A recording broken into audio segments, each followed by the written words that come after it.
So hello everyone, कैसे हैं आप सब। आई होप आप सब अच्छे होंगे। मैं हूं स्वाति सेजानी, स्वागत करती हूं आपका उदित फार्मेसी के यूट्यूब चैनल पर।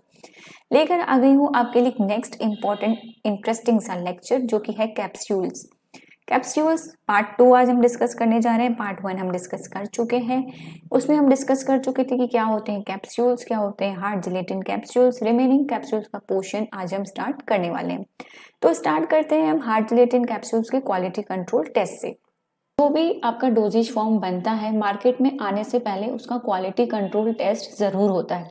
कोई भी प्रिपरेशन हो, कोई भी फार्मास्यूटिकल प्रोडक्ट हो, कोई भी प्रोडक्ट हो, बिना क्वालिटी कंट्रोल टेस्ट के, बिना इवैल्यूएशन पैरामीटर्स में मार्केट में कभी भी नहीं आता।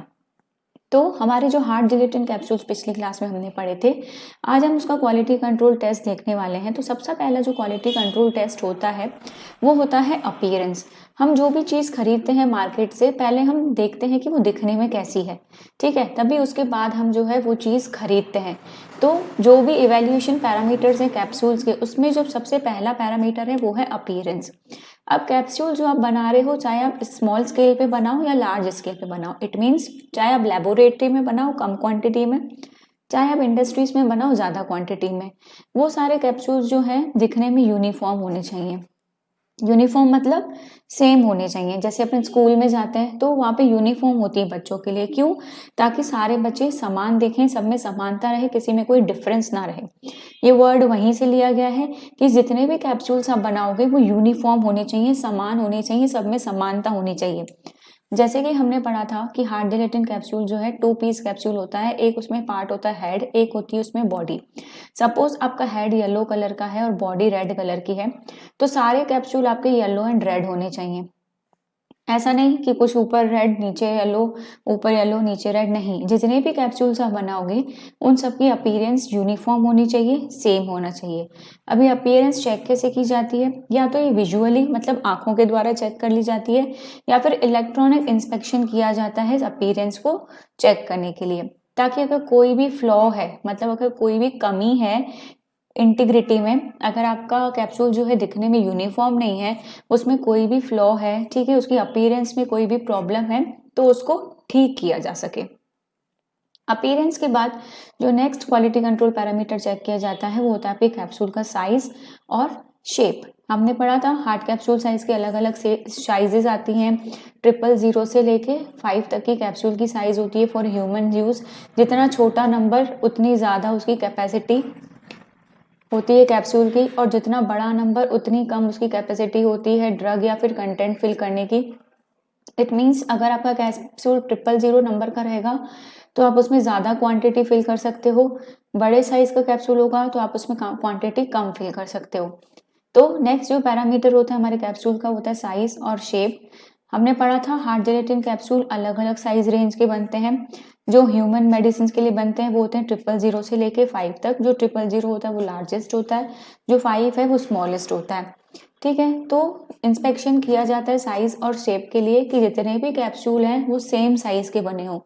अगर आपका पूरा लॉट है 000 साइज का तो सारे कैप्सूल्स 000 साइज के होने चाहिए। अगर आपका लॉट है 1 2 3 कोई नंबर का तो सारे उसी के होने चाहिए। इट मीन्स आपका शेप पूरे के पूरे लॉट का सेम होना चाहिए, साइज जो है पूरे के पूरे लॉट का सेम होना चाहिए। डिफरेंस एक ही लॉट में अलग अलग कैप्सूल का नहीं होना चाहिए। नंबर 3 आता है quality control parameter unique identification markings. Markings मतलब निशान, आइडेंटिफिकेशन मार्किंग्स मतलब पहचान वाले निशान, यूनिक मतलब जैसा कोई दूसरा नहीं हो, सिंगल।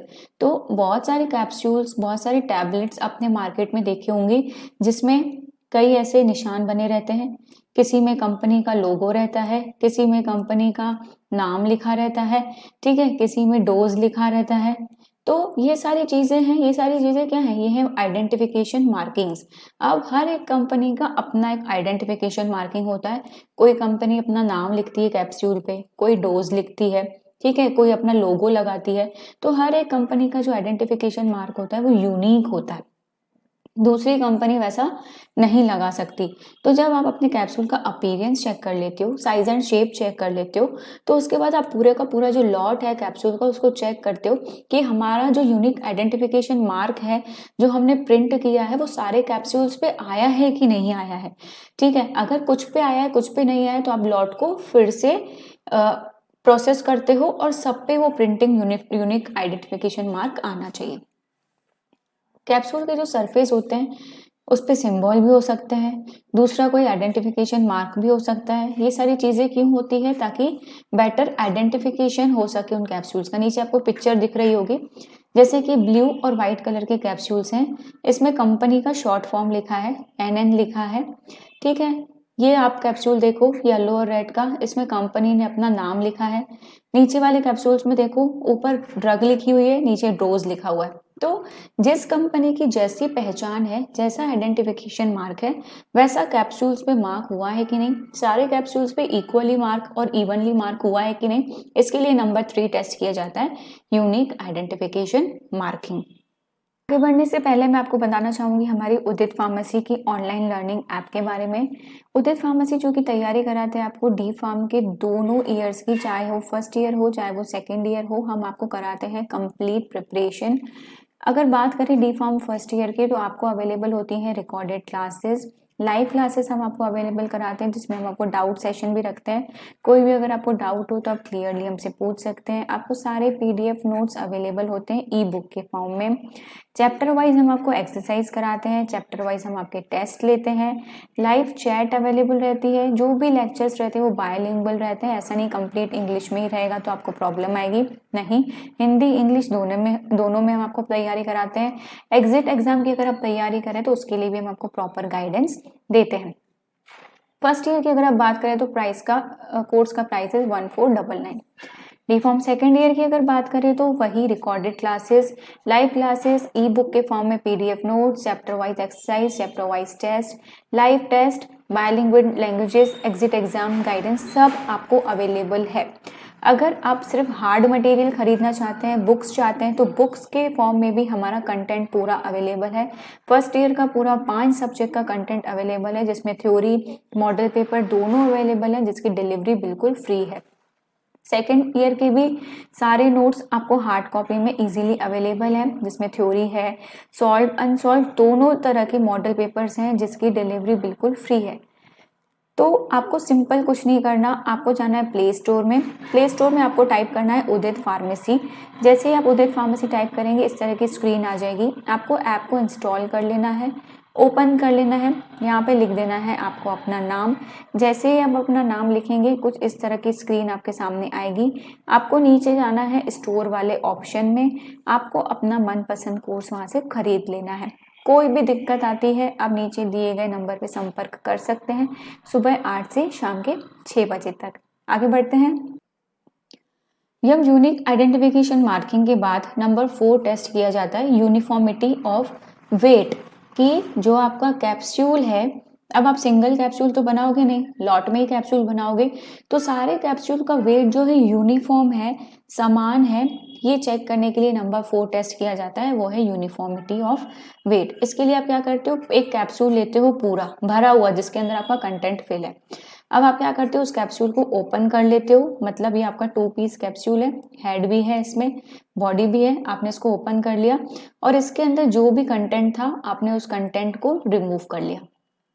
ठीक है, कैप्सूल को आपने ओपन कर लिया बिना किसी पार्ट को, जो भी शेल का आपका पार्ट था बिना उसको किसी को लूज किए हुए, और जो भी कंटेंट थे आपने उसको कंप्लीटली रिमूव कर दिया। ठीक है, अब आपने जब कंटेंट रिमूव कर, अब यहाँ पे सॉफ्ट कैप्सूल की भी बात हो रही है कि जब आप सॉफ्ट कैप्सूल से कंटेंट रिमूव करते हो तो उसका जो शेल होता है, अभी हम आगे फिर से पढ़ेंगे, तो उसका जो शेल आप अलग करते हो उसको आप वॉश करते हो ईथर से या फिर दूसरे किसी सॉल्वेंट से, और उस शेल को आप तब तक उस सॉल्वेंट में रखते हो जब तक कि सॉल्वेंट की स्मेल डिटेक्ट होती रहे। ठीक है, आपने क्या किया, हार्ड जेलेटिन कैप्सूल लिए, ये हार्ड जेलेटिन कैप्सूल की बात हो रही है, इसमें आपने हेड को अलग कर दिया, बॉडी को अलग कर दिया, जितना भी कंटेंट था उसको अलग कर दिया। अगर बात करें हम सॉफ्ट जिलेटिन कैप्सूल्स की, तो उसमें से क्या किया आपने, कंटेंट को रिमूव कर दिया, जो शेल था उसको आपने किस सॉल्यूशन में रख दिया, ईथर सॉल्यूशन में रख दिया या फिर किसी और सॉल्वेंट में रख दिया।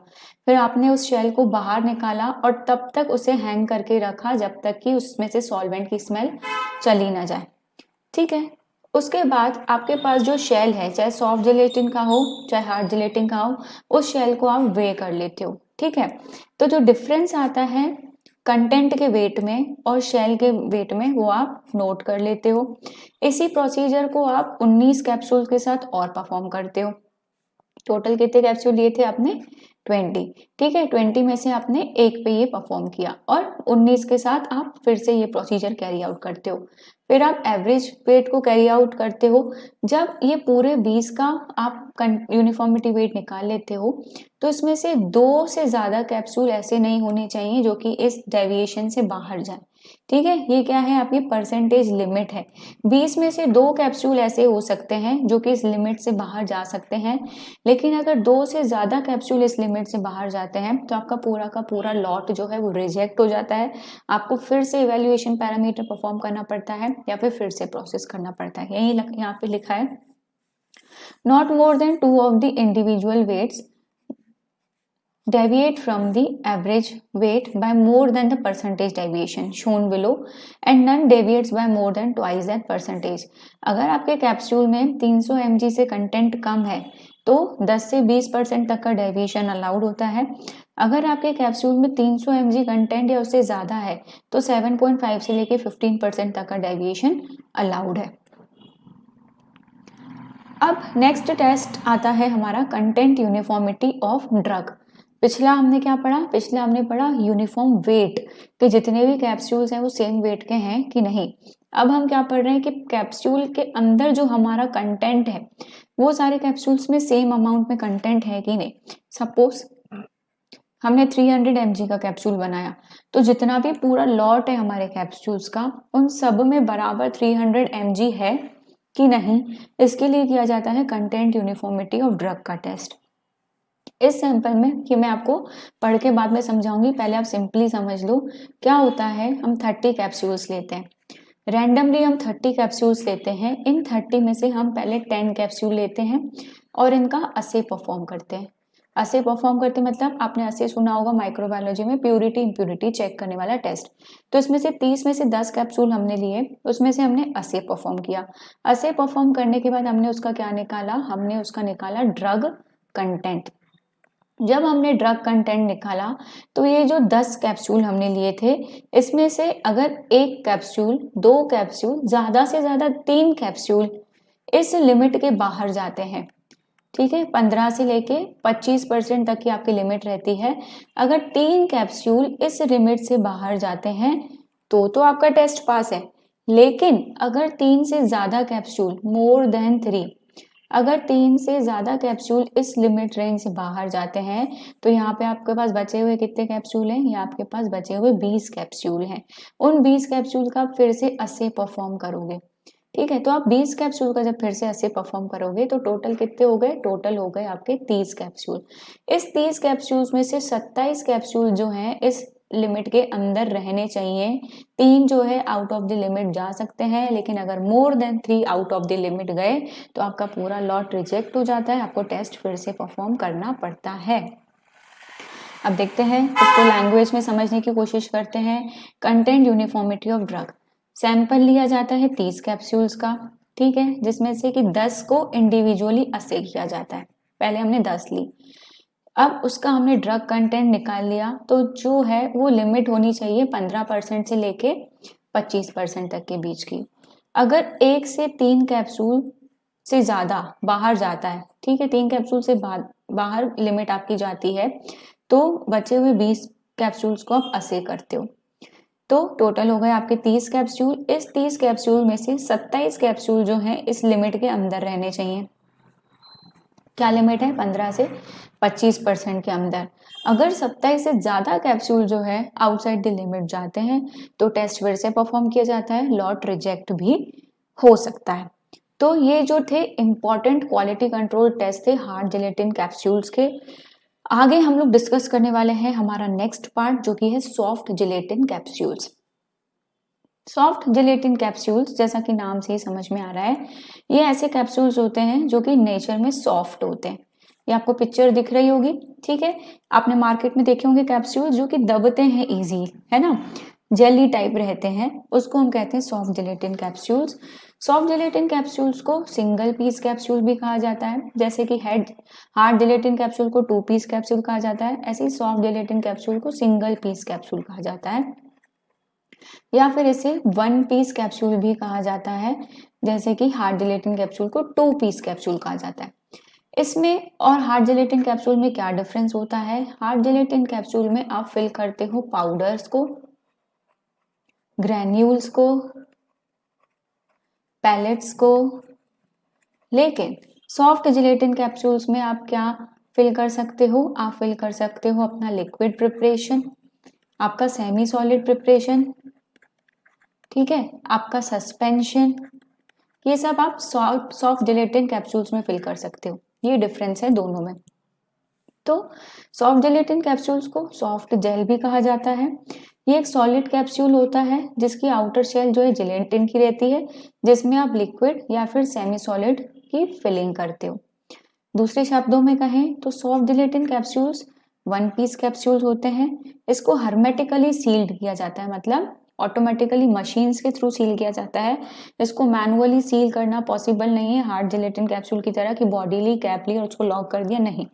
इसको हर्मेटिकली सील्ड किया जाता है और ये बने हुए होते हैं जिलेटिन के, और ये जिलेटिन अलग नहीं होता, अकेला नहीं होता, इसमें ग्लिसरीन भी मिक्स होता है, पॉलीहाइड्रिक अल्कोहल भी मिक्स होता है, जिसे कि हम सॉर्बिटॉल भी कहते हैं।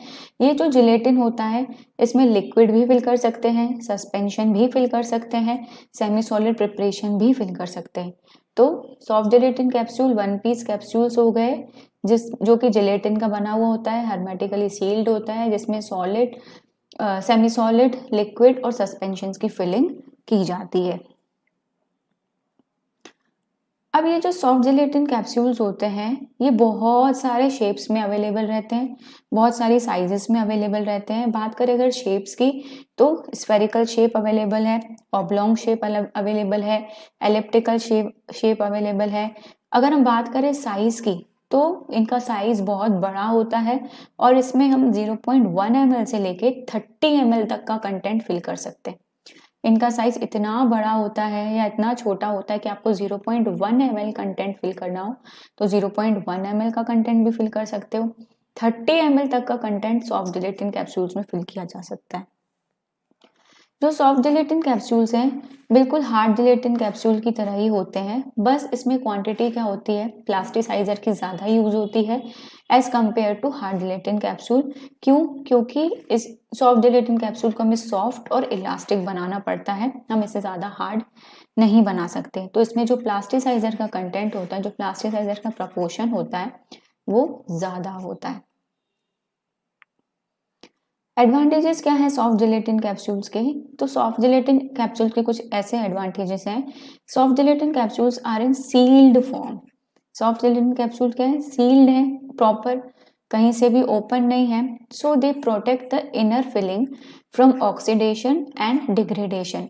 अब जो अंदर आपने फिलिंग करी है, ठीक है ना, ऑक्सीडेशन हो सकता है उसमें, ना ही वो किसी तरह से डिग्रेड हो सकती है फिलिंग, ठीक है। तो जो सॉफ्ट जिलेटिन कैप्सूल है उसकी सीलिंग इस तरह से की जाती है कि जो इनर फिलिंग है वो ऑक्सीडेशन से भी बची रहती है और डिग्रेडेशन से भी बची रहती है, मतलब आपकी जो ड्रग रहती है पूरी तरह से प्रोटेक्ट रहती है, उसको कोई हार्म नहीं पहुंचता है। दूसरा एडवांटेज है कि सॉफ्ट जिलेटिन कैप्सूल से पेशेंट कंप्लायंस बढ़ जाता है। क्यों? क्योंकि सॉफ्ट जिलेटिन कैप्सूल दिखने में बहुत एलिगेंट होते हैं, बहुत अच्छे होते हैं, ठीक है। तो जो सॉफ्ट जिलेटिन कैप्सूल्स होते हैं वो पेशेंट कंप्लायंस बढ़ा देते हैं, मतलब पेशेंट खुद अट्रैक्ट होता है आपकी प्रिपरेशन की तरफ। Suitable for medicaments like semi solids, oils, liquids, suspension, जैसे मैंने कहा था, आप वो सारे मेडिकामेंट्स सॉफ्ट जिलेटिन कैप्सूल्स में फिल कर सकते हो, जैसे कि सेमी सॉलिड हो गए, ऑयल्स हो गए, लिक्विड्स हो गए, सस्पेंशंस हो गए। आप हार्ड जिलेटिन कैप्सूल में ये सब फिल नहीं कर सकते, क्यों? क्योंकि वो जिलेटिन मतलब स्टोर नहीं कर पाता लिक्विड टाइप का कंटेंट। ये जो liquid, semi solid, suspensions, oil, ये जो कंटेंट है आप किस में फिल करते हो? सॉफ्ट जिलेटिन कैप्सूल में फिल करते हो। सॉफ्ट जिलेटिन कैप्सूल्स क्या करते हैं? आपके एपीआई यानी कि आपका जो ड्रग है उसका बायो अवेलेबिलिटी भी बढ़ा देते हैं। मतलब ड्रग जो है ज़्यादा अच्छे से आपके ब्लड में अब्जॉर्ब हो पाती है in the form of soft gelatin capsules. लेकिन कुछ डिसएडवांटेज भी होते हैं सॉफ्ट जिलेटिन कैप्सूल्स के, जैसे कि मैंने बताया कि सॉफ्ट जिलेटिन कैप्सूल जो है हर्मेटिकली सील्ड होता है, इक्विपमेंट से ही सील्ड होता है, मैनुअली आप उसको सील नहीं कर सकते। तो सिर्फ कुछ ही इक्विपमेंट्स अवेलेबल है जिससे कि सॉफ्ट जिलेटिन कैप्सूल्स की फिलिंग हो पाती है। अब ये फुल्ली ऑटोमेटिक प्रोसेस है, इसीलिए इसकी जो मैन्युफैक्चरिंग है वो एक्सपेंसिव होती है। कई बार क्या होता है, ये जो जिलेटिन और प्लास्टिसाइजर का आप शेल बनाते हो, इसके अंदर जो आप ड्रग फिल करते हो, सपोज ये कोई ऑयली ड्रग है, तो ये वाला जो ऑयल का जो पोर्शन है, ठीक है, कभी कभी ये शेल में आ जाता है। ठीक है, ये जो ड्रग है आपके ऑयल में, ये किस में आ जाती है? शेल में आ जाती है। अगर आपका ऑयल से ड्रग शेल में आ गया तो आपका कैप्सूल डिग्रेड हो गया, आपका ड्रग को जो बॉडी को इफेक्ट देना है वो नहीं दे पाएगी। तो ड्रग जो होती है ऑयली व्हीकल से कभी कभी हमारे शेल में पास हो जाती है, जिसकी वजह से हमारा कैप्सूल जो है डिग्रेड हो सकता है। कई बार जो सॉफ्ट जिलेटिन कैप्सूल्स है उसमें वाटर सॉल्यूबल मटेरियल को फिल नहीं कर सकते। क्यों? क्योंकि जो जिलेटिन का शेल होता है, अगर आप उसमें वाटर सॉल्यूबल मटेरियल को फिल कर दोगे तो ये जो जिलेटिन होता है बहुत सेंसिटिव होता है मॉइस्चर के लिए, तो ये जिलेटिन का शेल मॉइस्चर एब्जॉर्ब कर लेता है। यही यहाँ पे बताया कि सॉफ्ट जिलेटिन कैप्सूल्स में आप वाटर सॉल्यूबल मटेरियल को फिल करते हो तो डिफिकल्टी आती है, क्योंकि सॉफ्ट जिलेटिन कैप्सूल बहुत ज़्यादा सेंसिटिव होते हैं मॉइस्चर के लिए। और सॉफ्ट जिलेटिन कैप्सूल्स में आप एफ्लोरेसेंट, डेलिक्वेसेंट, ये सारे मटेरियल्स को फिल नहीं कर सकते, डिफिकल्टी आती है। कर सकते हो लेकिन डिफिकल्टी आती है। एफ्लोरेसेंट और डेलिक्वेसेंट मटेरियल्स मतलब ऐसे मटेरियल्स जो कि मॉइस्चर को एब्जॉर्ब कर लेते हैं, है ना। आप इसे ओपन नहीं रख सकते इन्वायरमेंट में। जैसे आपने नमक देखा होगा कि आपने नमी के मौसम में अगर नमक को बाहर खुला छोड़ा तो नमक नम हो जाता है, पानी पानी जैसा हो जाता है। क्यों? क्योंकि वो मॉइस्चर एब्जॉर्ब कर लेता है। तो ऐसे ही एफ्लोरेसेंट, डेलिक्वेसेंट मटेरियल्स को सॉफ्ट जिलेटिन कैप्सूल्स में जब हम फिल करने की कोशिश करते हैं तो दिक्कत आती है, डिफिकल्टी आती है हैंडलिंग करने में। Thank you so much.